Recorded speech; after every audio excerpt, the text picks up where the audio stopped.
Welcome back to Reality Asserts Itself on the Real News Network. I'm Paul Jay. In his book, American Reckoning, the Vietnam War and American Identity, Christian Appy writes, "The need to demonstrate presidential balls has been an under-acknowledged but enduring staple of American foreign policy.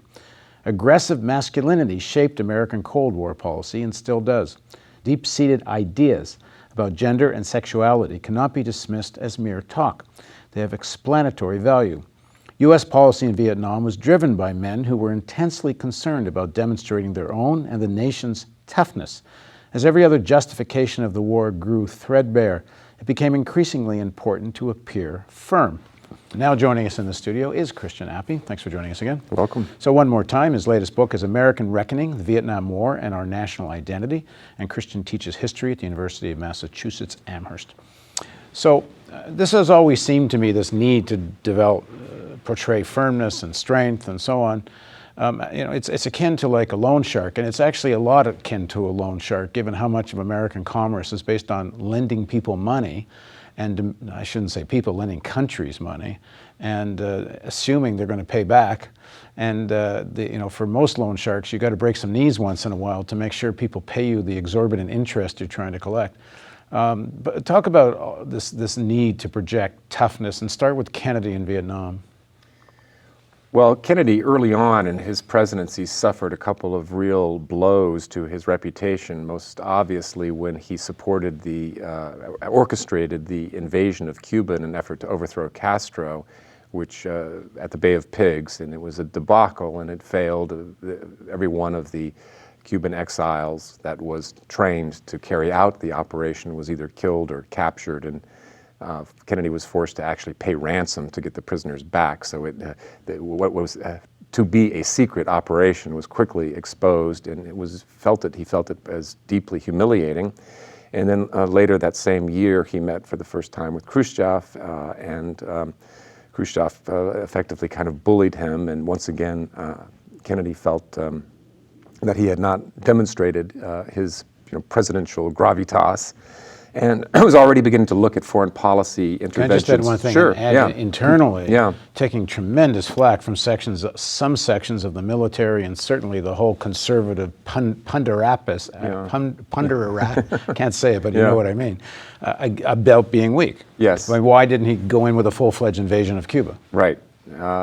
That, and he was already beginning to sort of move toward a neutralist solution to the communist insurgency in Laos.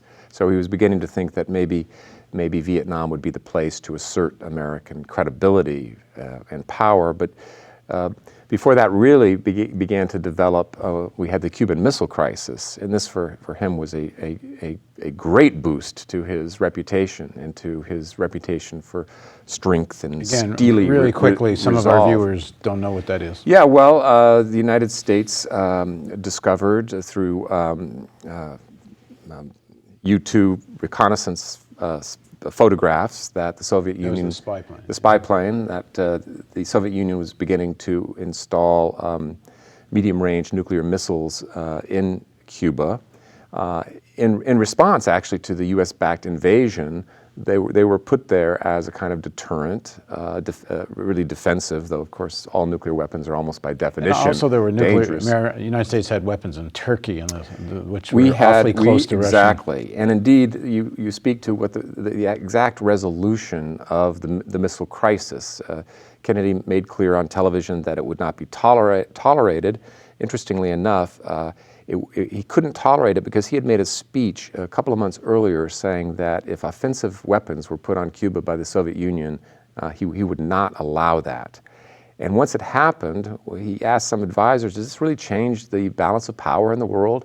And Kennedy said, McNamara said no, Secretary of Defense McNamara, and Kennedy agreed. He said, I wish I had never said that. I wish I had never, drawn that line. Yeah, because what could they do with them? Yeah, so but now he felt he had to do something, and what he did, thankfully, was to be a little patient and to say no to those of his advisors that immediately wanted to launch airstrikes and take a more aggressive response.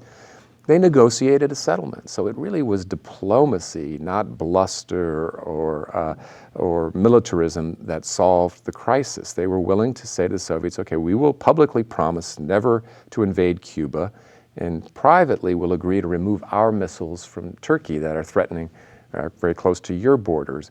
But the narrative that they wanted to go out to the public was a tougher narrative, that we stared them eyeball to eyeball, and the other fellow blinked. That was attributed to America set up all these military ships, Navy yes, ships, as a blockade around Cuba. Yes, the quarantine.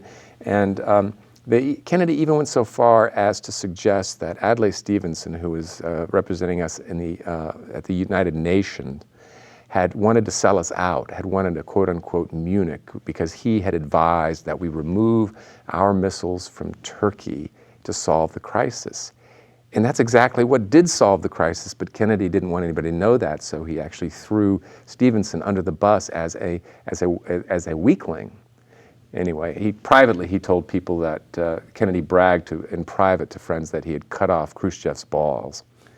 So that really is deeply embedded in the American foreign policy of the period, and it becomes more important as I write, as the other justifications for the war are no longer believed, even by the policymakers. By 1965 or 1966, I believe, Johnson was not convinced that the war in Vietnam posed any threat to national security. I want to get to Johnson, yeah. but I just want to stay on Kennedy for a minute. Sure. You know, there's a lot of debate about the Kennedy assassination. That's whether or not he was really going to pursue Vietnam or not. What's your take? Well, you know, I waffle on this issue. As I tell students, it's hard enough as a historian to figure out what actually happens, and nearly impossible to figure out what might have happened if X or Y or Z had been different. So really, these are interesting speculations, but really impossible to nail down. The truth is there's documentary evidence that would support both positions. I mean, those who would like to believe that Kennedy would have pulled us out of Vietnam can cite documents where they're talking about withdrawing 1,000 troops at a time and slowly drawing down our presence. But Kennedy was pretty clear in a lot of those that planning that those withdrawals had to be contingent on success, and there was some hope at the time that maybe their success was coming, but. It needs to be remembered that Kennedy, although he never put more than 16,000 troops into Vietnam, which seems quite a small number when you compare it to the 540,000 that finally ended up there under Johnson, those 16,000 troops had already put into place many brutal practices that would only get expanded. By 1962, we were already using chemical defoliants on South Vietnam. We were using napalm. We were engaged in aerial bombing of South Vietnam, the very land we claimed to be defending.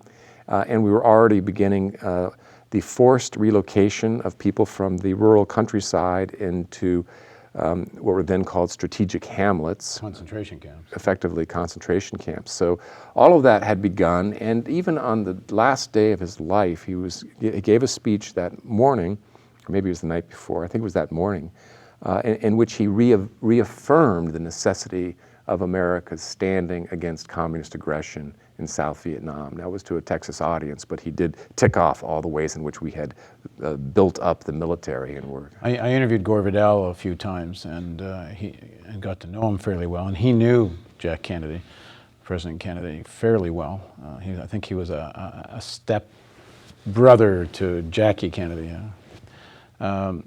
And he said he was quite convinced that Jack, and this goes back to you got to have balls theme. Mm-hmm. He was quite convinced that Jack wanted to pursue the war in Vietnam, and to a large extent to prove he could be a wartime president. Mm-hmm. Maybe that he had the balls to go to war in Vietnam. Mm-hmm. But as you say, this becomes a much even bigger issue for Johnson. Mm-hmm. In fact, I'm going to read a quote from your book. Sure. By 1966, Assistant Secretary of Defense John McNaughton concluded that avoiding humiliation had moved from 70% of America's goal in Vietnam to 100%. Quote, the reasons why we went into Vietnam to the present depth are varied, but they are now largely academic. Why we have not withdrawn is, by all odds, one reason: to preserve our reputation. We have not hung on to save a friend or to deny the communists the added acres and heads. Christian writes, to preserve an image of strength, LBJ systematically escalated the war. Perhaps the most shocking moment in Robert Dallek's biography of Johnson comes when a group of reporters pressed by LBJ to explain why he continued to wage war in spite of so many difficulties and so much opposition. The president, quote, unzipped his fly, drew out his substantial organ, and declared, quote, this is why. Other key policymakers may not have displayed their genitals, but all the men who sent America to Vietnam felt a deep connection between their own masculinity and national power. Expand a bit. Well, it's true. I mean, the group of policymakers did not share Johnson's crudity, at least, or his poorer background and from the hill countries of Texas. They come from really a different class background, many of them very privileged, private schools, Ivy League colleges, elite military service, all men's metropolitan clubs, secret societies. That whole world inbred a kind of code of masculinity that made the personal toughness inseparable from the toughness of the state. And so they really did own that idea that it was their mission, kind of a Spartan mission, to uphold American strength, and that anybody who questioned that could not really be part of that team. It goes back a little bit, I think, to what I was talking about as the loan sharks having to prove someone has to be the test case, the model of getting their knees broken so everyone else will pay. Mm-hmm. I mean, it's in prison too. You know, if you're not shown, if you show weakness, then someone will take advantage of you. This mentality that if America shows any weakness, then other powers are going to take advantage of that weakness. It seems to be almost at the core of U.S. policy because it keeps ending in debacle. Yes. And it needn't be that way. I mean, at this precise time that they're digging their heels in on grounds of toughness, a whole new countercultural and anti-war movement is developing that is challenging this idea of masculinity and rejecting sort of the John Wayne image that they had grown up with, and coming to the conclusion that maybe it's really braver and tougher to express a kind of moral courage that can say, no, this is wrong. And we really need to withdraw. And there were occasionally some people close to power who were starting to say that, and they would immediately get sort of shut out. I mean, they were saying, for example, that, you know, yes, it might be, as George Kennan, one of the great architects of the policy of containment, said when he was called before the Senate Foreign Relations Committee to testify. William Fulbright was the chair at the time, and it was widely televised. So George Kennan was asked, what do you think would happen if we withdrew from Vietnam? This is 1966 again. He said, well, honestly, I think it would be a 6-month sensation, but it would blow away. It wouldn't really have any fundamental effect on our national security, and it actually, in terms of our international reputation, might improve it. So one of the ironies of this period for me is that Johnson, who is always credited as being a master politician, who could read the tea leaves and count every vote, completely miscalculated the direction of the American public, because had he withdrawn early in his presidency before the massive escalation, I think he might well have been reelected. I think he could have made the case that this really was not in our interest, and not so much a sign of weakness, but of really pragmatic realism. And there's another irony. All these guys prided themselves on being hard-headed realists who could see the world with steely eyes and unaffected by sentimentality or namby-pamby moralism. And yet, you know, in the face of the evidence that they were receiving on a daily basis that the war was going poorly, that they had privately very little optimism that they could achieve their objectives, certainly not in any time soon, maybe 5, 10, 15 years down the road, those same pragmatists were willing to continue a war they knew they weren't winning, because they didn't want to be seen as weak, didn't want to be the first president to lose a war. But then doesn't Johnson, at the end, near the end of his presidency, he does come to the conclusion to try to end it, and negotiates in secret a ceasefire that might lead to a final settlement that gets torpedoed by Nixon. Yeah, he does make some small steps in that direction, though the ceasefire of the bombing in the north, first it's only above the 20th parallel, and then just days before he leaves office, it's all the way down to the 17th parallel, but he never stops the bombing of the South. And one thing that Americans to this day don't quite realize is that our bombing of South Vietnam was far more intense and unconstrained than the bombing of the North. We dropped 4 million tons of bombs on the South, 1 million tons of bombs on the North. That's a lot, but South Vietnam became by far the most bombed country in world history. We were using B-52 bombers that could hold each one of those planes 30 tons of bombs. They, of course, have been designed to drop nuclear weapons, but were retooled to be used in Vietnam. But again, on the South, within 25 miles of Saigon. But doesn't Johnson does negotiate a ceasefire, right? I mean, a full-scale ceasefire that never takes place because Nixon talks the North Vietnamese into withdrawing. Well, no, he continues the war. What I think maybe you're alluding to is he does initiate peace discussions, the Paris peace talks, which do slowly begin in the last year of his presidency, though the South Vietnamese president, Nguyen Van Thu, wanted nothing to do with them. But this idea of having balls and showing American power, in spite of the war starting to unravel, but there's also economic interest here. I mean, there's a lot of people making a lot of money out of the war. It's true. Certainly, defense contractors are making bushels of money, but one of the interesting things is that over time, by the late 60s, high-level executives are beginning to believe that the war is actually hurting the economy because it's hurting them. Yeah, well, they see their section of the economy. And defense industry aside, there's a moment in which the CEO of the Bank of America, no less, goes before Congress and makes the case that the war is bad for business, that corporate profits have actually peaked in '65 just as the massive escalation began and it had declined steadily since then, and that inflation was ticking up. And so he really is calling for an end to the war. And yeah, it was an interesting part of your book. You talk about how, because unemployment gets so low, right, inflation starts to go up, corporate profits start to go down. Right. So you have a real division, I guess, within the American elites about those who are still making money out of the war, right, and those who aren't making as much money as they right, want to be. Or people who are ideologically committed to the war, even if it doesn't necessarily support business. So it is an interesting period, but it does suggest how broad-based opposition to the war was by 1970 and 71.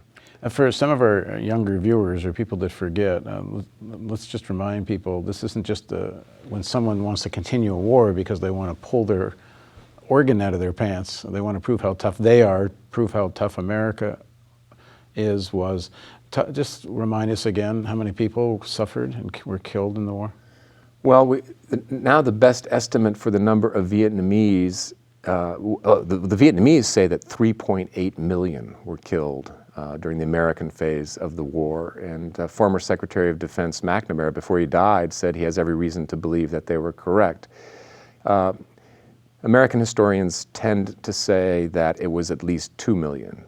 So that's the conservative estimate. So we don't actually know the proper figure, but when you include the fact that we were also bombing Laos very heavily and Cambodia, you can add roughly another at least 1.5 million to that total. So this is a real bloodbath. And for the United States, certainly more troops were lost than at any time after World War II, more than 58,000, and of course hundreds of thousands wounded and many more who suffered psychological casualties from that experience. One further cost of the war that is not always noted is that after the war ended in 1975, many Vietnamese and Cambodians and Laotians have died from unexploded ordnance. Roughly 2% of every American bomb that was dropped or even artillery shell doesn't explode. But, so 10, 20, even 30 years later, a farmer can be plowing his field and hit one of those things and it can go off, or a child can pick up. They had these really small baseball size bombs that were called cluster bombs, that they would come inside a large conventional bomb, and then when they exploded, they would send out these smaller bombs, and inside each one of these small bombs were hundreds of little steel pellets, or dart-like, they were called flechettes, that would go in every possible direction, designed as the classic anti-personnel weapon that would kill people but not structures, and that would burrow into your body, not necessarily kill you, but require other people to take care of you, or lead to a slow and horrible death. And as I say, a kid could pick up one of these little baseball bombs and it could go off again. So the estimate now is that some 40,000, anyway, Vietnamese have died from that cause since the war, which is extraordinary, and many more wounded.